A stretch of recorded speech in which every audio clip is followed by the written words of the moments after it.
Welcome to the panel discussion on sustainable transformation. That's what we are going to talk about today. I think it's a timely and pressing topic because of the very air we breathe, which is full of hazardous substances. It underscores the importance and urgency of sustainability. We are seeing a lot of extreme climate events, and for businesses too, sustainability has become an imperative. It is not just about doing good. So we have with us these young leaders today who are driving sustainable transformation at their organizations. So Priya, let me start with you and ask you whether is it safe to say that sustainability has become a business imperative rather than something like a CSR initiative used to be a few years earlier? I think first and foremost, thank you everyone. Thank you for having me here. It's one of the most important discussions, the discussion about sustainability.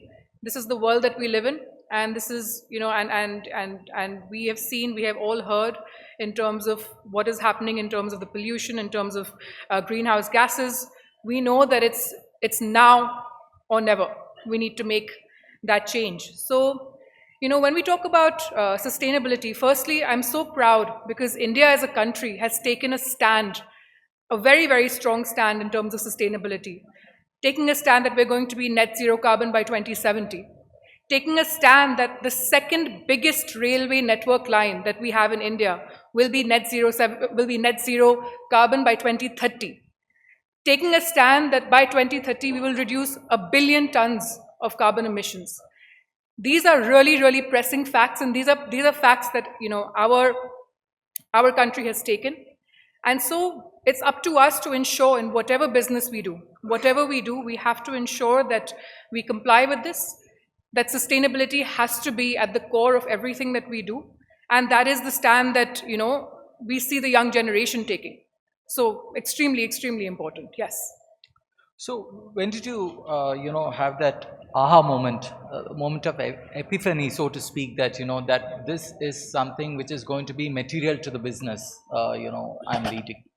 So, let me start with, mining as a sector. And let's start with the fact that mining as a sector has always been given a bad name. Mining is known to be a bad word. What we forget is that everything in our modern day life, every single thing, the car that you've come in, this mic, the hotel that we're in, everything that is there above the earth, where does it come from? It comes from below the earth. And unfortunately, we have stepped away and distanced ourselves from the mining industry, whereas mining is the root of everything that we do. Not only is it key for our modern day life, but when we talk about the energy transition, when we talk about, when we're talking about, like I mentioned earlier, 2070 net zero, do we forget that we need 3 billion tons of metal to make that happen? And how are we going to make that happen? Do we want to spend all the money and import all of that, or do we want to do it ourselves? And India is a country rich with natural resources. We have over 85 natural resources. Less than 20% of what we have has been explored. So it's very important that we look at this sector with a close eye. The mining sector has been given 100% foreign direct investment availability. It's a sector that is so crucial. Just recently, 30 critical minerals have been listed. We talk about lithium, we talk about nickel, we talk about all of these. 450% increase in these metals are seen by 2050. So how are we going to ensure we make that energy transition happen with mining and ensure that it's done sustainably? And this is possible today. Mining can be fully sustainable if the right technology is used. Back in the day, we can describe it as, back in the day, a good way to describe it is an open heart surgery. Back in the day, when we used to do an open heart surgery, it was a bloodbath. But today it's done robotically, laparoscopically. It's the same with mining. With the right technology, mining can be done with minimal invasiveness, And once a mine is fully developed and clear, it can be fully regenerated into a biodiversity haven. At Vedanta in Goa, we have a mine that was closed, and now it has we have converted it into a biodiversity haven. It has more biodiversity than it used to have before. Right. So these are all possible. Yeah. For the so very, very important to ensure we balance both. Right. So coming to the, balance is a word. Abhyuday, coming to you, I mean, how do you balance these near-term imperatives, shareholder returns, energy affordability, security? How do you balance these near-term concerns versus a longer-term sustainability goal? I mean, how are you doing it at your organization? See, I think in terms of to ensure long-term sustainability, it has actually all benefits if you ask me. Because being a sustainable company, not only in terms of ESG, but in terms of governance, in terms of diversity, in terms of CSR activities, actually leads to long-term sustainable competitive advantage. It actually becomes a competitive advantage if you focus on sustainable way of performing, growing your business over long term. If you're concerned over short-term profits, definitely it feels as a burden on the companies. But by performing or working on good governance, working on good ESG metrics, working on good circular economy kind of business, over the long term will only play benefits to the company, to the country, to the whole economy in general. But see, even now there is a feeling that it is all a lot of talk. Execution is where, many companies, not just in India, but around the world are falling short of. So how are you dealing with that? So we actually, being part of the stainless steel industry, already follow the circular economy in letter and spirit, because 90 to 95% of our raw material is through scrap. And even when the life cycle costing of stainless steel ends, we recycle that material. So already at a company level, we're performing, we're using the right materials.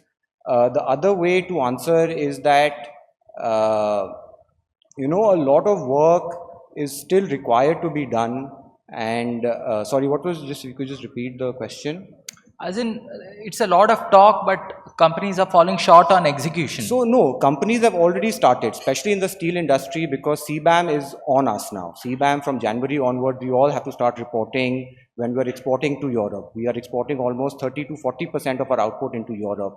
So it's become the need of the hour. We as a company already are investing close to 700 crores only on ESG goals. All our expansions are now backed by renewable sources.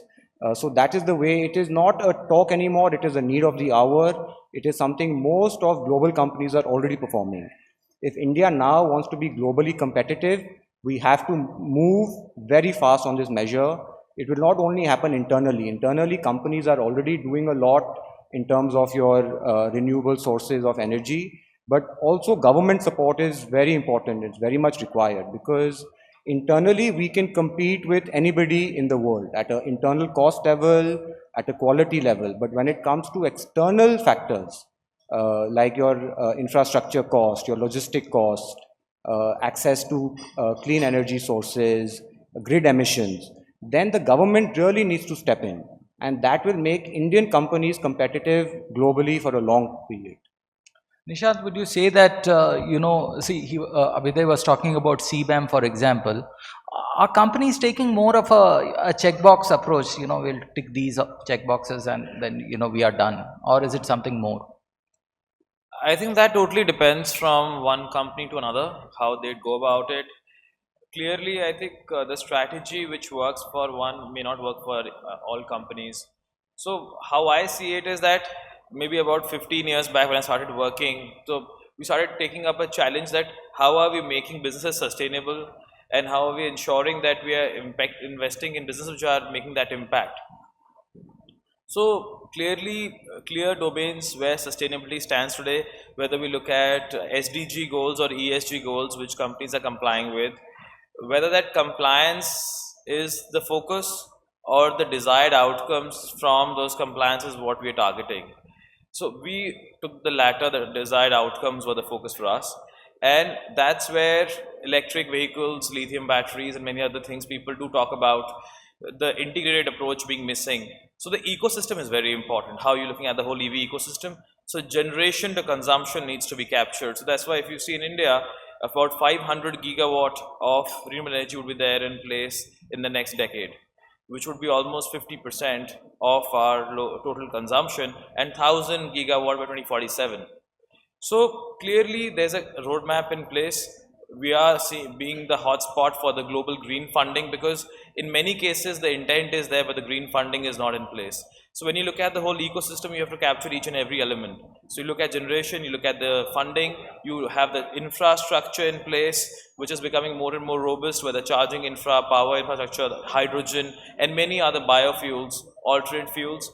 Then coming to any kind of vehicle or industry which is consuming those fuels, and eventually seeing that the carbon footprint is going down. And the end goal also comes out to be focusing on the energy security of the country. Today close to 50% of all our revenues go into consuming different kind of oil and petroleum, which we are importing from other countries, which is 85%. So holistically, how are you addressing those needs and seeing that we are becoming more and more self-reliant as a country? And the focus on Atmanirbhar Bharat really sees that how technology is driving value. When technology is driving value, how are you knocking off any past trends which actually have been putting us on hooks, and clearly demonstrating India's leadership in the new age areas, because there's no past baggage to carry in those cases, and companies are at the forefront becoming global leaders, not looking at local markets. So the scale and size becomes very essential there, and with the scale and size you get to total cost of ownership, and that's where you get the world's best talent being developed in our country, which also connects to the kind of skill matrix and the skilling requirements, not only in bigger cities but in tier 2, tier 3 cities, which makes it a level playing field for even them to harness that opportunity and working for global organizations.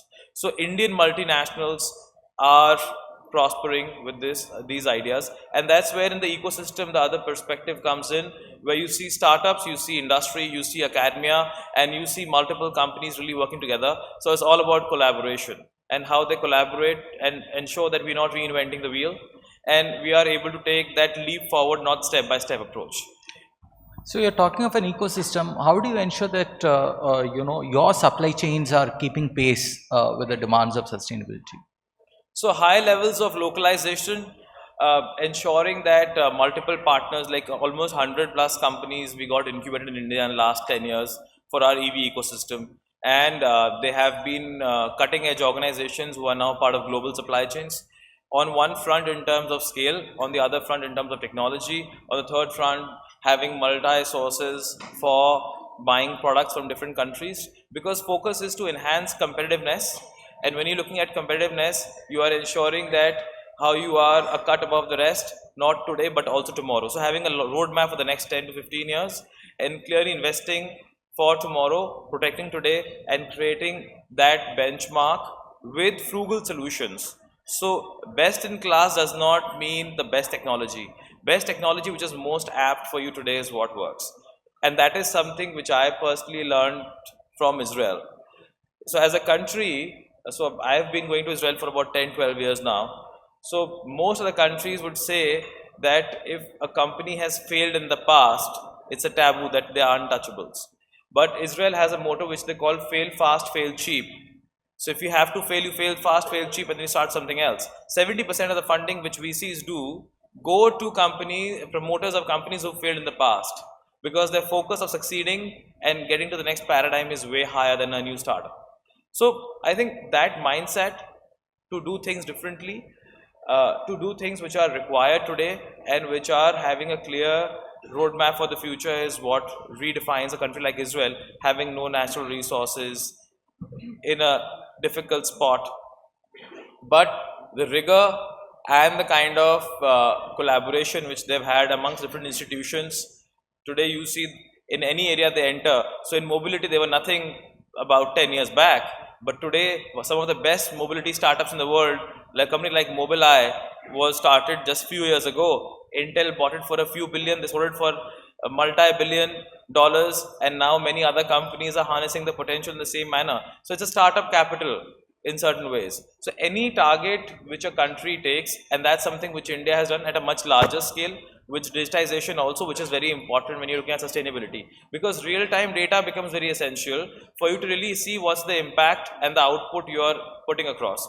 Unless and until that impact and output is understood, it is just a target and it is good to have. But I think making it meaningful and really ensuring things are surfacing on the ground where you're able to ensure the outcomes is what is essential.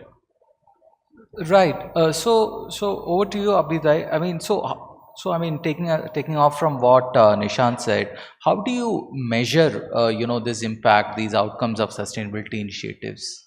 So there are various, I would say, government agencies, international agencies now that are coming to help you with reporting. One way I think first is to know what sustainability is, and one clear way that we internally have done is we are studying the UN Sustainable Development Goals. That is a very good yardstick to measure at what level you are at and where do you want to go. And it doesn't only talk about again environment, but it talks about CSR, it talks about HR practices, it talks about diversity. So these are the things that we really need to look at while defining our internal targets to ensure that we are approaching the right way in a sustainable manner. Priya, would you like to add to that? No, so I think, for example, a few years ago, the term ESG was coined. Although it's getting mixed reviews today, what it's done is that, exactly like they said, what it's done is it's given us a framework to follow. It's given us a very clear and every company now, has certain environmental goals, certain social goals, certain governance goals that have been very clearly laid out. The moment, in 2020, we formulated an ESG committee. We had McKinsey come join us, and they did benchmarking as to what are the main outcomes that we need to achieve. And we've set 9 goals, may it be, net zero by 2050 at Vedanta, may it be 30% gender diversity, women in mining is something that is unheard of. Globally, women in mining and the fact that in 2020, women were legalized to go underground in India, and we were the first company, Hindustan Zinc, to get women underground. And these women, when I meet them, just the other day I met a few of them, and they said the safest I feel is when I'm underground. There was a lady from the LGBT community who's joined us as head of security, and she said that I have 2 dreams in my life. One is to adopt a baby girl, and 2 is to get my mother a house. 6 months ago, she called me and she said, you know what, I've done both because of the opportunity that the company has given me. I had goosebumps and I had tears in my eyes. And these are the openings, and these are the ways that people have started thinking now. Today, look at us. Even the bottles that we use. A few years ago, we all had plastic bottles. Here you can see that everyone is using a glass bottle. In everyone's day-to-day life, sustainability has become key. And it's driving the youth. Our customers have changed. Our employment, the ones, individuals who are employing, who are applying to work with us, want to make sure that we are sustainable.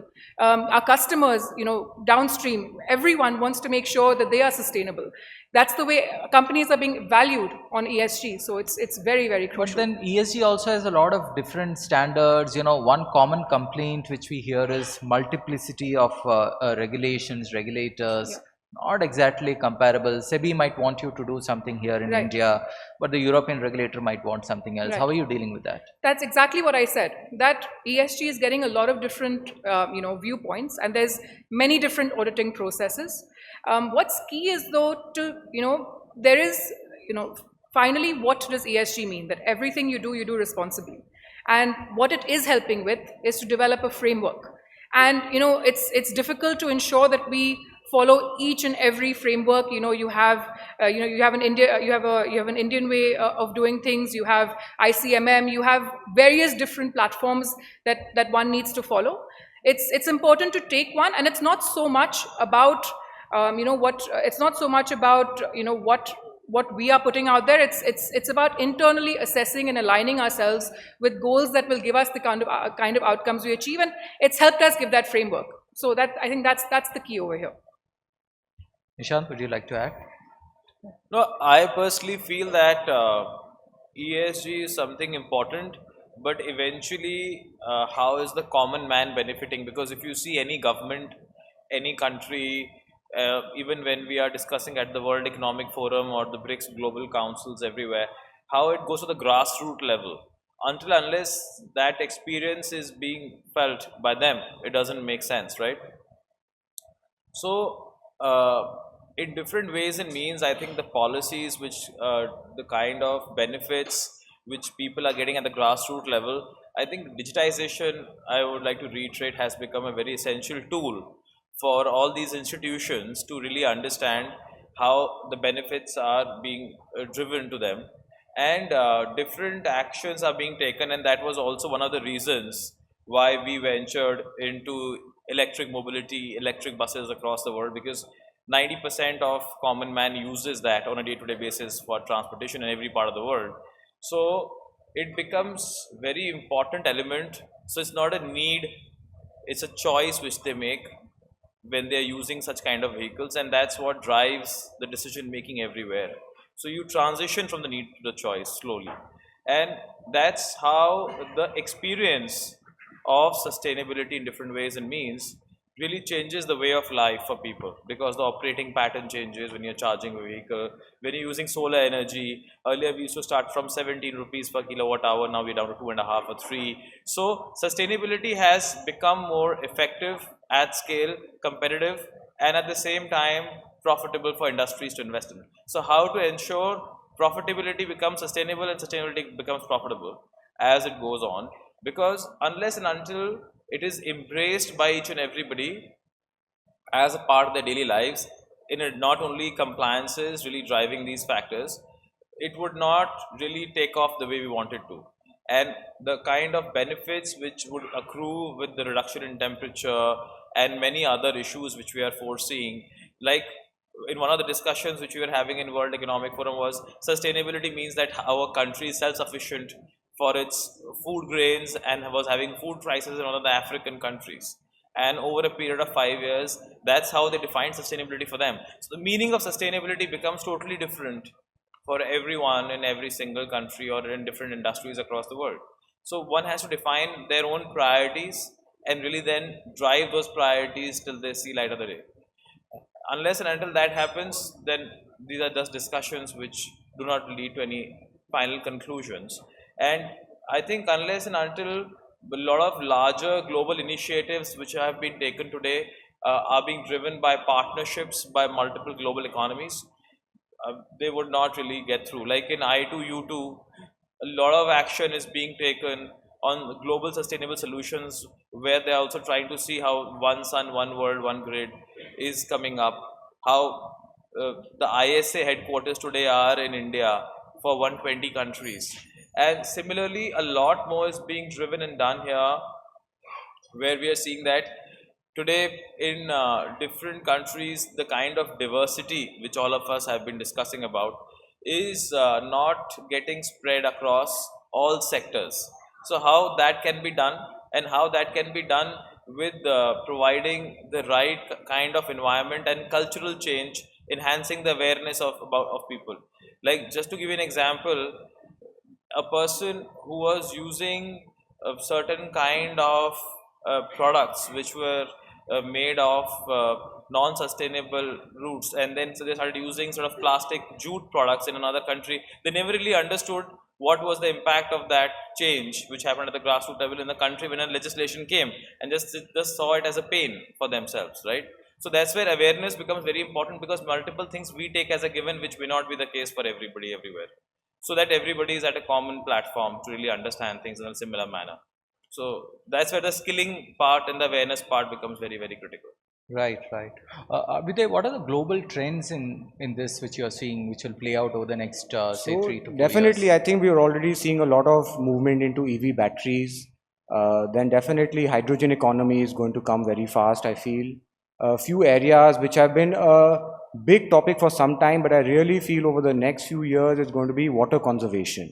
That I feel is going to be a hot topic that's going to be a concern for every country, every economy. Financing, I think, sustainable financing, we're talking about green bonds, impact investing is only going to pick up. I think millennials now are a lot more concerned with having, leaving a better world for our kids tomorrow as the older generation was. So these are few of the global trends already we are seeing taking shape. Some of them are definitely going to grow at a much faster pace. What was sustainable yesterday is definitely different today, and it's only going to increase in the coming future. Right. So we are almost run out of time. One final question to all of you, just 30 seconds, please. What would be the one piece of advice you would give to young leaders who are driving sustainable transformation in their organizations? I think first and foremost, India. India is, and the global south. We are here, 85% of the population in global south, and only 20% of green investment comes here. So let's put our best foot forward. We have everything here that we need. Let's make sure that we stand for sustainability. Let's make sure we imbibe it in our everyday lives. It's not only about the work that we do. Every single thing that we do in our life has to have sustainability at its core. So let's make sure we work together. The youth, this is our future. We need to work together to make sure we have a safe world. Abhyuday? No, I agree with Priya, and like I said, we need to leave a better world for the future, for our kids of the next generation. And I think that if we make sustainability our competitive advantage, that is the way we should look at sustainability in every aspect of our lives, business, make that a competitive advantage for us. That will keep you there for times to come, because that is what everybody wants to work with, a company that is focusing on sustainability, focusing on diversity, focusing on the right governance. So if we make that a competitive advantage for us, I truly feel everyone will excel. All the younger generations will have tremendous benefit from that. Nishant? No, I personally feel that it's the best time which any Indian could have seen in the history of our country. And it's India's century, and really time to make the most of what we have and the current position in which India is. I think each and every company needs to really see that they have a clear roadmap for the future, how they are gunning towards their targets, and not looking at local but global markets, and not looking at products only, but the whole experience any end customer is getting is what is most important. Well, thank you, gentlemen, and Priya. Well, there you have it, our panel of young leaders who are working towards a greener and better future. Thank you.